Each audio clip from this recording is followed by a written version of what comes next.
तो बहनों नमस्कार। आज मैं एक कहानी लेकर आई हूँ, अमानत। अगर अच्छी लगे तो आप लोग बताइएगा, लाइक सब्सक्राइब शेयर और कमेंट जरूर करिएगा, जिससे हमें और अच्छी कहानी लिखने की प्रेरणा मिले। तो कहानी शुरू होती है अब। पूरे मोहल्ले में शोर मचा था। एक ही बात आम थी।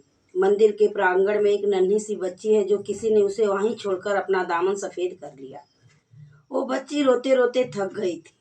अब बस सबको देख रही थी और शायद उसे दूध न मिले तो कुछ ही घंटों की मेहमान थी। कौन संभाले उसे? किसी ने पुलिस बुला ली। वो बच्ची भूख से तड़पती रही। तभी वहां निर्मला ताई आ गई। पूरा मोहल्ला उन्हें ताई ही कहता था। उनका पति उनको छोड़कर दूसरी शादी कर लिया। निर्मला ताई कहीं गई नहीं। वो अपने मायके में ही रूम लेकर रहने लगी और गरीब बच्चों को पढ़ाने लगी।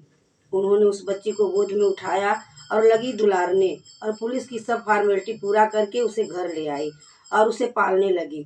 उनको भी एक जीने का मकसद मिल गया। वो बच्ची धीरे धीरे बढ़ रही थी और साथ ही पूरे मोहल्ले की चहेती बन गई। निर्मला ताई उसे देख कर ही जीने लगी। उसका नाम उन्होंने देवी रखा। देवी की चमक उसके चेहरे पर रहता था। हमेशा किसी को चाचा, किसी को मामा, किसी को बुआ, यही वो लड़की कहती रहती थी। फिर एक दिन निर्मला ताई के जीवन में तूफान आ गया।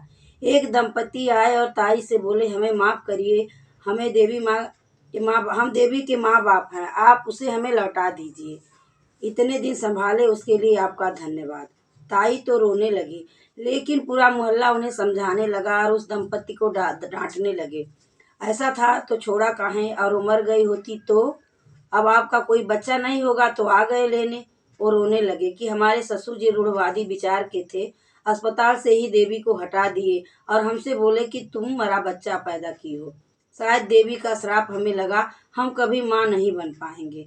और कल ससुर जी मरते हुए ये सच्चाई हमें बता गए थे। तो आप कैसे ले जा सकती हैं, हम कैसे रहेंगे? ताई रोते हुए बोली। केस अदालत में गया।